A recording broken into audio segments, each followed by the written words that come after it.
Olá, bem-vindos à nona aula de Introdução à Física Estelar, a última da primeira metade, onde a primeira metade apresenta toda a física necessária para colher as frutas na segunda metade, onde realmente vemos como evoluem segundo os modelos os diferentes tipos de estrelas e corpos que eles se tornam depois de morrer, digamos. Na última aula a gente viu o quão complexos são modelos estelares e nesta aula vamos falar sobre um tipo específico de modelos estelares que é um pouco menos complexo. Acho que vai ser curtinha. Como eu acabei de dizer, na última aula vimos que modelos estelares são complexos, contêm toda a física que conhecemos da interação entre os vários componentes que tem no interior da estrela e, em geral, requerem computadores poderosos para fazer os cálculos. Mas às vezes dá para simplificar o problema fazendo certas hipóteses e para chegar em modelos que podem até ter soluções analíticas para determinar a estrutura de uma estrela modelo, obviamente, e esse tipo de modelos chamamos de modelos politrópicos. E a ideia básica atrás deles é que as equações que a gente viu na aula anterior, especialmente a de equilíbrio hidrostático e a da conservação de massa, podem ser resolvidos desde que temos uma relação simples entre pressão e densidade. E esta relação simples poderia ser, desta forma, uma lei de potência. Quer dizer, a pressão poderia ser alguma constante vezes alguma potência da densidade, e aquela potência vamos chamar de gama ou expoente politrópico. Ou às vezes é mais prático, em lugar de dar este gama, dar este número, o chamado índice politrópico, que é relacionado com gama da maneira como vocês veem aqui. Eu deixo como exercício, vocês acharam a relação inversa. Aí, obviamente, nossa relação entre pressão e densidade é dada por esta equação aqui. Mas atenção, alguns astrônomos chamam o gama de índice politrópico, então na hora de ler algum trabalho sobre modelos politrópicos, é bom acertar de quais das duas convenções se usa ao trabalho. E a gente já viu na aula anterior um gás que se comporta assim. O gás ideal, o gás monoatômico, tinha uma relação destes. No caso, a pressão era proporcional à densidade elevada a 5/3 e isso dá um N de 1,5. Bom, como dito, é uma simplificação isso, mas em certos casos é justificada fazê-la. E ajuda bastante para achar nossa estrutura da estrela, como vamos ver nesta aula. Vamos lá, começamos pela equação do equilíbrio hidrostático, que diz basicamente que o gradiente da pressão contrabalanceia a atração gravitacional para cada massinha dentro da estrela. Aqui vocês veem ela. Jogando o ρ sobre r enquadrado para o outro lado. E derivando os dois lados em r, obtemos isso. Antes de continuar, usamos a equação da conservação de massa para, do lado direito, substituir a derivada da massa contida em r. E ainda jogando r enquadrado para o outro lado, obtemos isso. E agora substituindo a pressão por K vezes ρ elevado a gama, que afinal era a nossa hipótese simplificante, E já fazendo a derivação dentro dos parênteses, o dp/dr, usando a regra da cadeia, jogando o gama que aparece já para fora das parênteses, obtemos afinal isso. Ou para quem prefere escrever o gama como n mais 1 dividido por n, isso. Por algum motivo escrevemos agora o nosso perfil de densidade, ρ de R, desta maneira como o valor de densidade, ou da densidade no centro da estrela, vezes alguma função sem dimensão. Obviamente aquela função sem dimensão deve dar 1 para R igual a 0. E substituindo esta função na equação do slide anterior e dividindo os dois lados por 4πg ρc, obtemos esta equação para a nossa função d. E obviamente para que esse termo todo do lado esquerdo seja adimensional, o termo entre colchetes deve ter dimensão de comprimento em quadrado, é fácil comprovar isso. E definindo uma outra grandeza adimensional xi, que é basicamente a coordenada radial em unidades de um lambda n que é dado por esse termo aqui. Aí nossa equação ganha uma cara mais simples, que é chamada de equação de Lane-Emden. Essa é uma equação diferencial para achar aquele d em função de xi, e aí substituindo o xi de volta, o d em função de r, e substituindo de volta na definição do d, achar o ρ de r, e afinal também a pressão em função de r. Aqui se vê como esta pressão vai depender da função d. O que também pode ser escrito assim. Já que k vezes ρc na enésima é uma constante, aí nossa pressão vai depender daquela função d, seja ela o que ela for, com a n mais primeira potência. Então, esperamos que essa equação diferencial nos fornece o d. Normalmente, para uma equação diferencial, você obtém uma família de soluções, né? E você tem que escolher qual delas faz sentido. E, para isso, vamos impor algumas condições de contorno. Uma delas é a gente quer ajustar o primeiro ponto zero dessa função dn de r. O que significa um ponto zero em dn? No slide anterior vemos que quando dn é zero, então ρ também é zero e p também.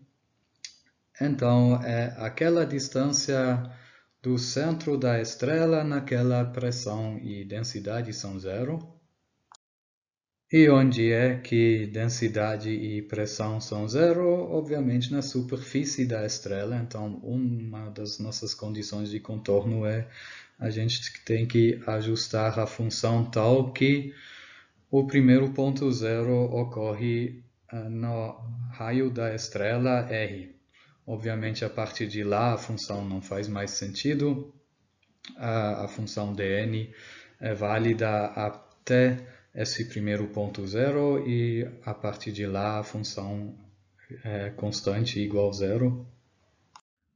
E com a outra condição de contorno podemos ajustar os valores no centro da estrela, onde R é zero, usando que a massa contida numa esfera com raio delta é o volume da esfera com raio delta vezes a densidade média dentro desta esfera.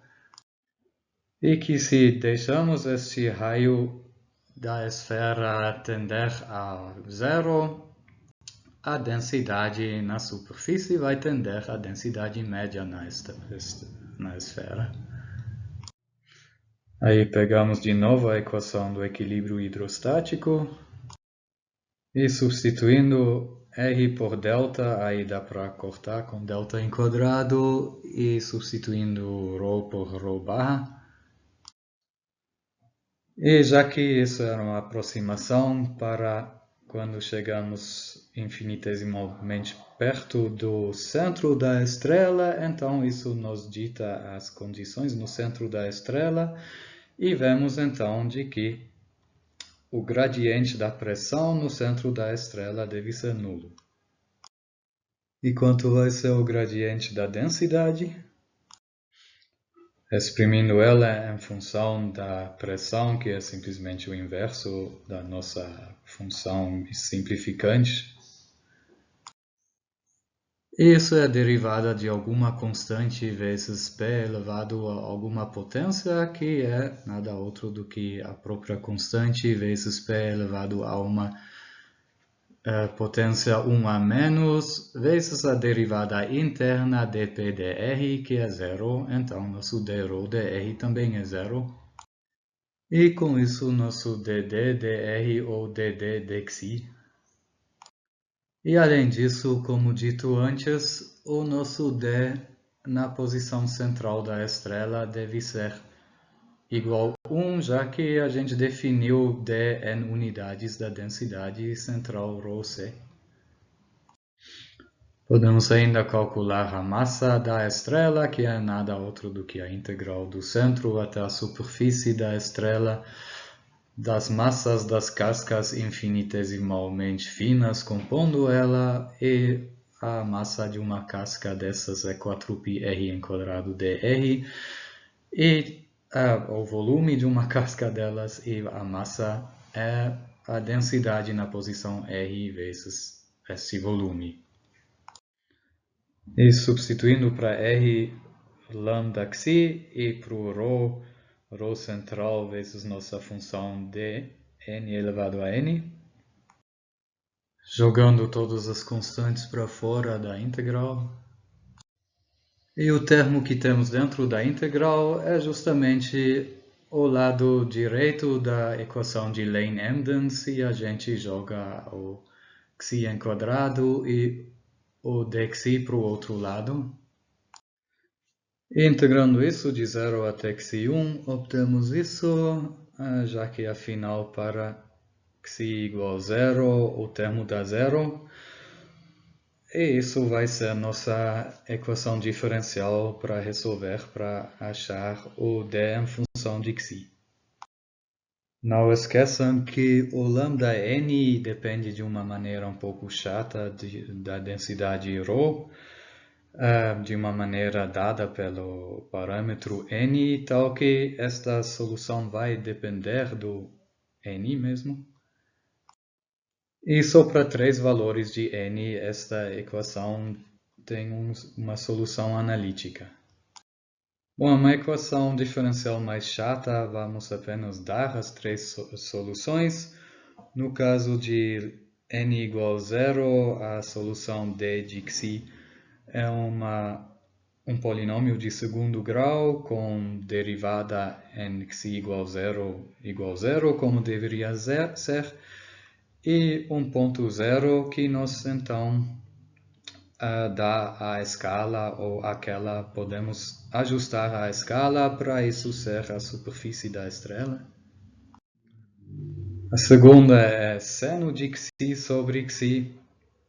Aí temos também ponto zero em xi igual a π. E a terceira, para n igual a 5, obtemos esta solução aqui, cujo ponto zero fica no infinito. Então seria uma estrela com raio infinito, uma estrela que fica cada vez mais tênue. Porém, se você integra a massa sobre do zero até o infinito, você obtém um valor finito, então a massa de uma estrela desse seria finita. Mas isso é o caso limite entre funções para que a integral ainda converge e para que ela diverge. tal que para n acima de 5 não podemos mais ter soluções.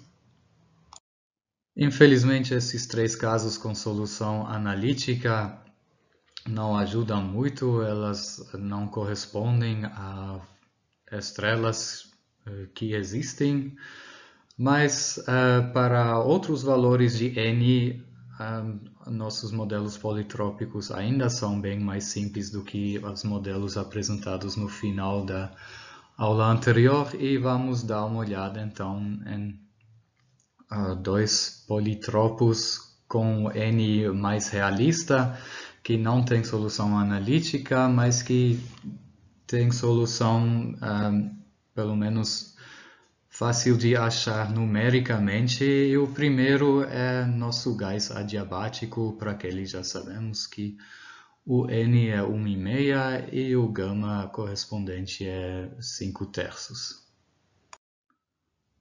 Como dito, não posso dar uma fórmula, só existem soluções numéricas, mas aqui vocês veem os perfis de densidade que essas soluções numéricas prevêem para esse tipo de gás compondo uma estrela, e este caso é relativamente próxima ao que realmente se tem em núcleos estelares convectivos, no interior de anãs marrons, ou até em coisas que nem são estrelas ou extraestrelas, como planetas gasosos como Júpiter, ou até para planetas rochosos.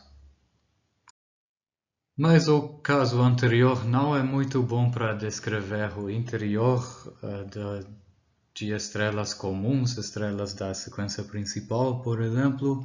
Isso pelo simples motivo que a gente tomou a pressão como devida apenas ao gás, e no interior das estrelas temos uma contribuição não negligenciável de radiação também. E para descrever isso, temos que então determinar como a soma das duas pressões depende da densidade do material dentro da estrela, e para isso temos que usar a condição da equilíbrio radiativo, e um modelo destes é chamado de estrela de Eddington. Como fazemos isso? Determinar como a pressão depende da densidade neste caso. Vamos chamar a pressão total em alguma posição na estrela de P, e vamos chamar a contribuição do gás de Pg e dizer que isso é uma fração beta da pressão total lá. E aí, esta podemos tomar como dada pela equação dos gases ideais. Assim, achamos que a temperatura é beta vezes a temperatura que teríamos se tivesse apenas o gás com esta pressão e esta densidade.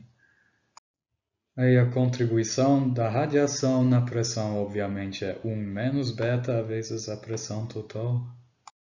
E já vimos várias vezes que a pressão da radiação é proporcional à temperatura na quarta. Explicitando na última equação do slide anterior a pressão mesmo, a pressão total.